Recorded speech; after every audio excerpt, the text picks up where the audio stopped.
60% mental and 40% physical. Math was never our strong suit, but breaking down Ohio State football is. Sit back and join us for Buckeye Grove Instant Access, part of the Unscripted Ohio Podcast Network. You can do it! Brought to you by BuckeyeGrove.com. Post-game thoughts, immediate analysis, and much, much more to put the big game into perspective. Without any further delay of game, here's your host, Kevin Noon. Kevin, goddammit. Hey, welcome to the BIA podcast. I am your host, Kevin Noon. I'm joined with Braden Moles, our other host, Keaton Maisano, taking care of that student part of being a student journalist. He will be joining us later this evening, but not in time for this show. We're talking to you live to tape from Lucas Oil Stadium here in Indianapolis, the scene of the upcoming Big Ten Championship game. We got here an opportunity to hear Ryan Day and Paul Chryst give their Friday remarks. But, before we get into that, this is the first experience for Braden to cover this event. Just talk about your, what you're hoping to see. Well, so first of all, I will say, as a Colts fan, it's been pretty great getting to see the inside of Lucas Oil Stadium. I've been here a few times in the past for some Colts games, but nothing quite like this with the access inside Lucas Oil Stadium. So to start, that's been a great experience. Yeah, you've got to see all the tunnels so far. With the press box, you'll get to see on Saturday, but the opportunity to be able to get to see everything, a place that you've seen games before and whatnot, and even better, you're getting to see the Buckeyes play here. And then moving into the actual game that'll be taking place tomorrow night, I think really what you're looking for Ohio State is just kind of continuing on that execution you've seen in every single game this season. There was really no indication from Ryan Day during his press conference earlier that they're going to stray away from anything, talking about the focus that they've put on winning the Big Ten Championship. I mean, even with the 12-0 record and the likelihood that regardless of what happens tomorrow, Ohio State is in the playoffs, it was clear how much focus they're still putting on the Big Ten Championship. So tomorrow, just being able to see them continue, as they have during this tough stretch against Penn State, Michigan, and now Wisconsin again before the playoffs, just seeing them continue to execute against those good teams. Ohio State certainly has not had a cakewalk walking up to this game at this point. When you say, I know a lot of walking going on there, but when you look at the situation, Penn State, Michigan, and now Wisconsin, playing Wisconsin for a second time, Ohio State's handled everything that's been put out in front of them. Yes, obviously there was the situation of where maybe not as crisp as they could have been against Penn State, but, they got the win, and that's what you got to do at this point. Now they're here representing the East and looking to do something that we haven't seen before. 3 straight Big Ten championships, especially here in the with the post-game, the championship game era. I mean, I think you have to give a lot of credit to Ryan Day for the way he has rallied the team this year. Not to say by any means that they were a bad team or it was a bad roster coming into the year, but, with a first-year head coach, there's an expectation that there's going to be some drop-off, especially when you're coming off of a Hall of Fame head coach in Urban Meyer. Now, I also think you do need to go back a little bit and give some credit to Urban Meyer because these are largely Urban Meyer's players that Ryan Day is using on the field right now. Maybe the lone exception, Justin Fields, that Ryan Day was able to get in a coup this offseason. But, there's a lot of credit that you need to give to Urban Meyer when looking at how this team has been put together en route to probably a third consecutive outright Big Ten championship. We see times where we have the first coach leave and then the second coach comes in and he benefits from what he gets, but getting to 12-0, that's there's not a lot of 12-0 teams year in and year out. We sit there and we look at the playoff rankings and everybody freaks out. We're going to have 2 undefeated teams in each conference when we get to the end, and 6 will be left standing, and where are we going to go? And then now we're sitting here with 3 undefeated teams, with Ohio State, LSU, and Clemson. And, things sort of work themselves out at that point. But, it would have been really easy for, a team, not to buy in. Not to, a new guy that came in that was an assistant for a couple years, but, not to buy into the system or to have the ball bounce the wrong way a couple times or whatnot. Everything's come up roses so far. I mean, like I said, it is just a testament to the way that Ryan Day has kind of rallied the troops behind him. This was a good team last year. I mean, the defense was, as publicized, not really that great last year, and he's taken largely the same players, and with the adjustments he's made on defense with bringing in Greg Madison and Jeff Hafley, they've really been able to make a big impact on the defensive side of the ball. I mean, the offense, there as well, it's incredible that they were kind of able to keep pace with what Dwayne Haskins was able to do last season. And I think something else interesting about this season is when you look at the challenges that Ohio State has had in the kind of Penn State game and early in the Michigan game, a lot of it has been kind of fluky stuff. Like, with Sean Clifford going out and Will Levis having to come in the Penn State game, they were not expecting to have a rushing quarterback, or a running quarterback, that would be coming onto the field in that game. So I think, Will Levis ate them up a little bit early on, but they were able to adjust. And then in the Michigan game, obviously you have Shaun Wade announced as a game-time decision right before that, and then he ends up not going. So it took some adjustment early on to kind of stop Michigan's passing attack, but they were able to respond. So just in every game that they have faced those types of fluky challenges, they've been able to really respond this year. And now we're here. We're here in Indianapolis, Big Ten championship game, about 24 hours away, give or take a little bit. And let's kind of start with what we heard today before we start to really break down the game. I mean, Braden made a couple of observations before we hit the record button on this. Ryan Day went first, then Paul Chryst came up afterward. In the middle, they did the typical photo op where they were shaking hands and laughing over the trophy or whatnot. What were some of your observations from what you saw and what you heard? One observation, as I kind of mentioned, kind of how it's obvious that they are not losing focus with the playoffs on the horizon here. It's clear how much Ryan Day, especially in his first season, views winning the Big Ten championship as a major goal for this team. I mean, it'll be another banner that'll go up in the on the training field in the Woody Hayes Athletic Center, if they do win tomorrow. So it's obviously been a big focus for them. And then another thing I thought was interesting was, Day he's been asked all week about kind of the optics of replaying a team in the same season, and he was able to talk today at length about kind of how they've prepared for that, with knowing that Dobbins had such a great game against Wisconsin last time around, knowing how they're going to have to change things up this time around if they do want him to see success against Wisconsin's rushing defense, which, I mean, even they were good when Ohio State played them the first time around, and they're still very good, still ranked top 10 in rushing yards allowed per game and yards per carry. So this is not a bad Wisconsin rushing defense, despite what J.K. Dobbins did a few weeks ago. Then you listen to Paul Chryst up there, and, Paul Chryst is not going to win many press conferences in terms of energy. I mean, that has nothing to do with the success that he's had as a coach or whatnot. You don't have to win the press conference to win the game, but he doesn't win a lot of press conferences, pretty monotone up there. Probably asked as many questions by the junior journalism program that's here, and a lot of, up-and-coming young future journalists. I advise them all to not get near this industry, but asking questions there. He got probably more questions from them than he did from the Wisconsin beat. Not many people have made the trip here so far, and it'll be interesting to see what the fan breakdown looks like when we get to game day. And I will say one interesting question that I do think there was an interesting takeaway from the junior journalist, actually, was one of the kids asked Paul Chryst about kind of, how do you defeat the number one team in the nation? How do you stop Chase Young? And, Chryst kind of thought about it for a second, and he really didn't have an answer for him. It just kind of fell back on the, you get your guys out there, you play ball, you execute, whatever.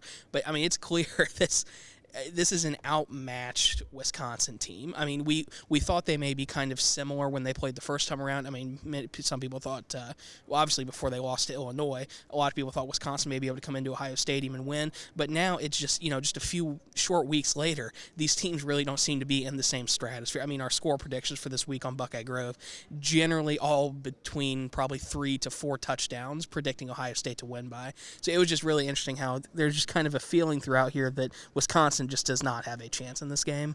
They played each other 6 weeks ago, give or take.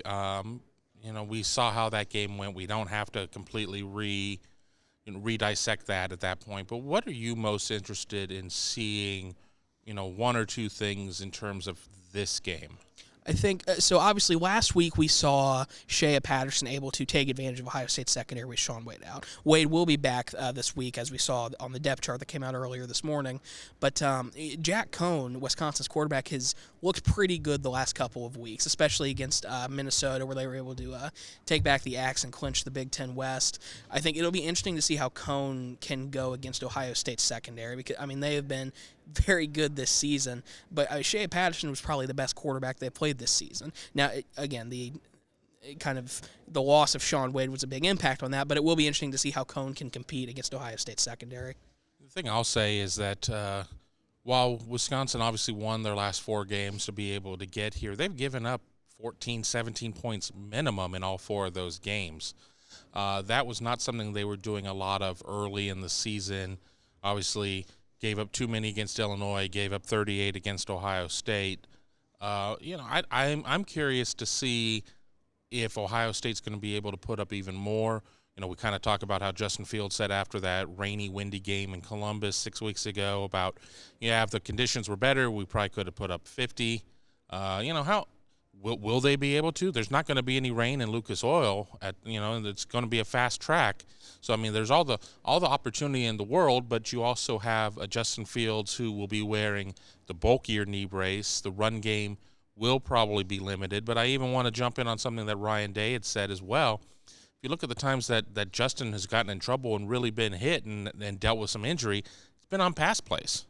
I think even if Fields is slightly limited in his mobility, I really don't think that's going to stop him from having a successful game. Because, we saw in the Michigan game, he came out for that first play with that gigantic knee brace on his left leg, and he still was able to escape the pocket and deliver that perfect touchdown strike to Garrett Wilson. So even if Fields is still a little, hampered from last week, I don't think it's going to have a serious impact on him, because he's shown he can kind of, Day has called him, he'd said earlier, I think a fiery competitor inside. So that injury isn't something that's going to stop Fields, not to mention that he'll have had a week to rehab from suffering that injury. And plus, even if Fields can't get going in the running game, you still have J.K. Dobbins. It's not, I think Wisconsin may be able to stifle him early on based on adjustments they can make from their last game, but I think Dobbins will eventually be able to take the game over. We'll continue talking about the big game here in a second, and also look at the playoffs that are coming up and some other scenarios, award season coming up, but let's take a quick break and thank our sponsors. Egg Water Conditioning has been treating well in city water in Central Ohio with American-made water filtration products for over 60 years. Have a water quality problem? The water treatment experts at Hague know how to solve it. Not sure if your water softener is working? They will test, inspect, and sanitize any brand of water softener for only $20. Schedule a system checkup or water test today by calling 614-836-2195 or visit them online at HagueH2O.com. That's HAGUE H2O.com. Thanks for sticking with us. This is the BIA podcast. I'm Kevin Noon, joined by Braden Moles. Now, we're still talking about the Big Ten Championship game. Saturday night, Lucas Oil Stadium on Fox, about 8:17, I would say, would be when the kick is. Winner of this game, certainly, if it's Ohio State, that 1 seed, I think that, barring LSU just absolutely doing a 59-0 hatchet job on UGA, I think Ohio State's pretty safe with the 1. What say you? Yeah, I would agree. I think the only – because I don't expect LSU's defense. I think LSU will win against Georgia, but I don't expect their defense to have some sort of, earth-shattering performance against Georgia that's going to change the minds of the committee. They've said multiple times this season that Ohio State has been consistent on both sides of the ball, and that's been the difference between them and LSU for that number 1 spot. And I don't really see LSU's defense improving dramatically against Georgia. While Georgia has been a little iffy on offense, Jake Fromm has not really lived up to expectations this season. I still think they are a good offense, especially with DeAndre Swift, and they're going to be able to capitalize against LSU's defense. And if you're listening to this show as close to the time that we put it up, the Pac-12 game will not have started at that point. We got Utah and Oregon. That's going to be very important for potential playoff ramifications. And, of course, the Big 12 with Oklahoma and Baylor. You're sitting there, and I think it's going to really come down to a couple of things. It's going to be a beauty contest between the two of them, as long as UGA doesn't win. If UGA beats LSU, then UGA is in, LSU is in, And it really doesn't matter what happens in either of those other games. I mean, regardless of what happens, I mean, Ohio State is in, again, unless they just get obliterated. Clemson, you can make an argument with them that if they lose to, a four touchdown underdog in UVA, that they could be in trouble. But, you still have people voting them one in the human polls, which obviously have nothing to do with the college football playoff.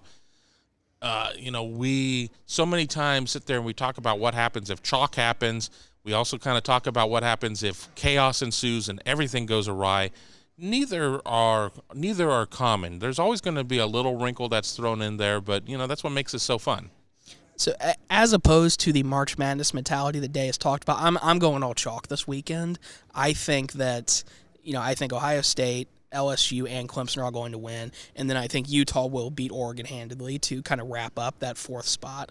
I mean, but like Kevin said, you can get into situations where, if Georgia beats LSU, that knocks out the fourth spot. If Wisconsin was to beat Ohio State, that also knocks out the fourth spot. If both of those happen, you start to get into some weird situations.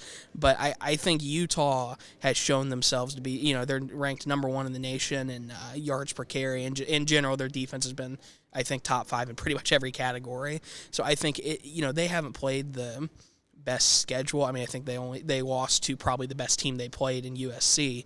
So, but I think they have clearly been, when you talk about eye test, which was a big part of what kind of Ohio State was riding on early in the season when they were rising up the AP poll and started off ranked against number 1 in the first college football playoff poll. I think, the eye test is going to be big for Utah, and I think they're going to pass it again tonight.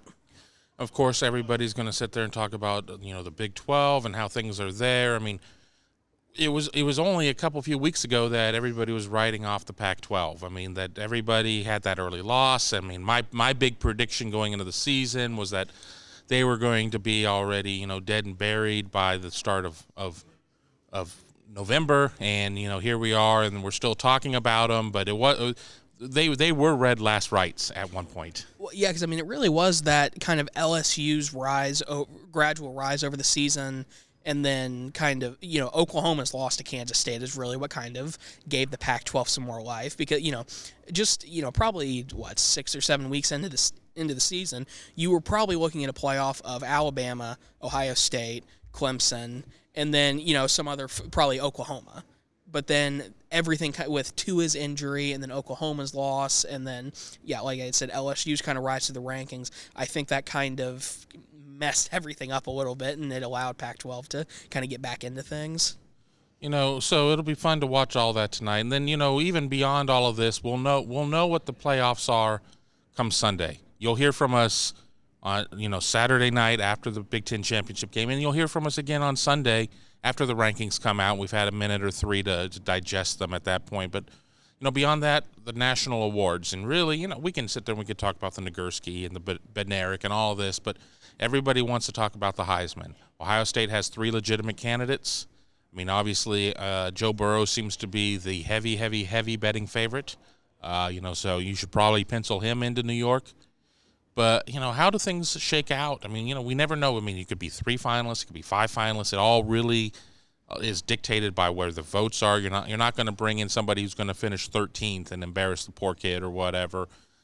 What do you think the makeup of the field is in terms of Ohio State players? I'm not asking you to prognosticate if Jalen Hurts is going to be there or whatnot, but, when it comes to Ohio State. I mean, I just personally, I think the final field will end up having 4 players, 2 of them that are Ohio State, with Justin Fields and J.K. Dobbins getting the nod there.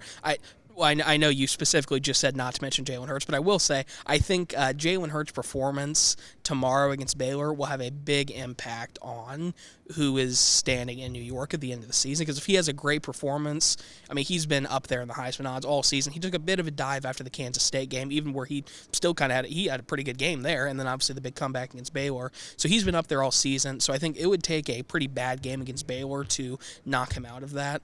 But I think he will end up staying there, and I think, with Chase Young, he has clearly been the most dominant player in college football this season. And, I'm not going to get into your opinions on kind of the 2-game suspension, but the fact is it happened, and it's difficult to put a player in New York who missed 2 games. I mean, there's only been one Heisman winner ever that has missed 2 games in a single season. So it's difficult to imagine the committee the Heisman people kind of putting him there. But I think the nod will end up going to Fields and Dobbins, who have had great seasons and played in every game this season. So honestly, which is the bigger hurdle for him? The whole I'm defensive player side of the thing, or the missing 2 games? Absolutely the missing 2 games. 'Cause, I mean, I think the pace that he was on, the pace that he's frankly still on, is a great pace for the season. But it's just the missing 2 games is a big, big part of it. And I think, his production in those 2 games probably would have sent him into some, national records for sacks in a single season, but unfortunately he missed those 2 games, and while he's still going to finish probably most sacks, I believe he may have already finished with most sacks in the Big Ten in a single season. We'll see how that all turns out, but I think it's going to end up a case of, what could have been if he hadn't missed those 2 games. Chase Young did win the Chicago Tribune Silver Football today, though. It's the 21st time Ohio State has won the award since it first was presented in 1924. That leads all schools. Chase Young, the first strictly defensive player, though, to win it. So for Ohio State. I had to remember that. We're driving over from Columbus to Indianapolis, and people were reading me notes in the car at that point. So I think he is going to be fine, even if he does not end up in New York in terms of the national awards. I mean, there are some talented players out there, including Grant Delpit at LSU, Isaiah Simmons at Clemson, the linebacker. But it's really hard to bet against Chase Young for bringing home 1 or 2 awards when it's all said and done. Yeah, I mean, he's still going to finish this season as one of the greatest defensive seasons in Ohio State history. Excuse me. So, if he doesn't make the Heisman, he's going to the NFL. It doesn't, in the grand scheme of things, the Heisman isn't going to impact whether he goes number 1 or number 2 in the draft this upcoming year. So I think it'll obviously be disappointing for Ohio State fans to not see him get that. But I think, in the grand scheme of things, there are bigger and better pastures for Young, and it's still nice that he's been able to add on a few awards this season. Last thing before we call it a night and join you again tomorrow here on the BIA podcast. I know we've already presented our predictions on the site. I'm not going to ask, for us to stay, completely locked in with what we said word for word, but just kind of how do you see this going down, and just throw out your Friday night special, just, with what your feeling is right now at this second. I mean, I think, right now I have never felt more confident that Ohio State's going to lead kind of wire to wire tomorrow night. I mean, Day and the team just seem as locked in as ever going into this game. So it's difficult to imagine that they get off to a slow start or get slipped up at any point. I mean, you obviously have the issue with Fields and seeing how healthy he'll be come tomorrow night, but I just, I don't see really any chance for Wisconsin to really get a grip in this game and start to really make any sort of impact against Ohio State. I think I still feel good about my score prediction. It was around 45-17, something like that. That still feels good as of right now. I'm not to throw water on anything, but I felt really good in 2013 as well, when we know what happened when they played Michigan State in that one. I always tell the story. We were coming back from Michigan, myself and a writer from another site, when the kick 6 happened. And we're laughing and talking about our, making our plans to go to the championship game, and all of us, and then all of a sudden, Jeff Hireman wasn't able to make that block. I think they put him in an impossible situation there, but that's for another time, another day. And they came up short. Have no fear, though. That's not happening this time around. Ohio State is the deeper team. Ohio State knows what it takes to win this game. Ohio State has won 7-8 straight against Wisconsin, just, in their series, owns the series overall. I think Justin Fields is going to be poised for a big passing game. I think J.K. Dobbins is going to go for about 200. I think that Wisconsin is going to have a little bit more success offensively, but not a lot.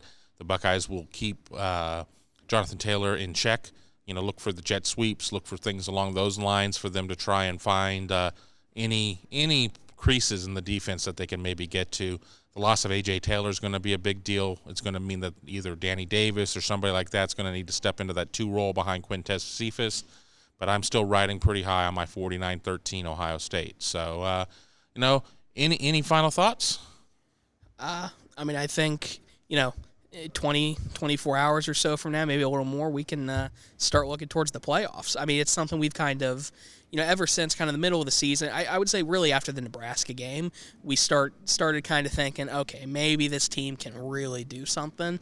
And just every consecutive game since then has kind of reaffirmed that Ohio State is one of probably the best team in the country. So I think, this feels, I don't want to say this feels like a bit of a formality right now, but with Ohio State winning the last 2 Big Ten championships, kind of the way they demolished Wisconsin earlier this season, you just you get past this, then you can really start to get on to the main picture here.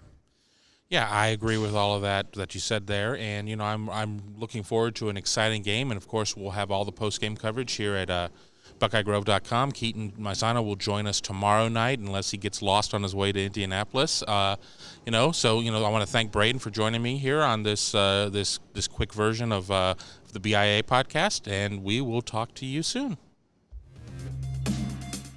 Be sure to stay up to date with Buckeye Grove Instant Access when the news breaks or after the big game, exclusively at BuckeyeGrove.com or anytime on SoundCloud, iTunes, Google Play, or Stitcher as part of the Unscripted Ohio Podcasts Network.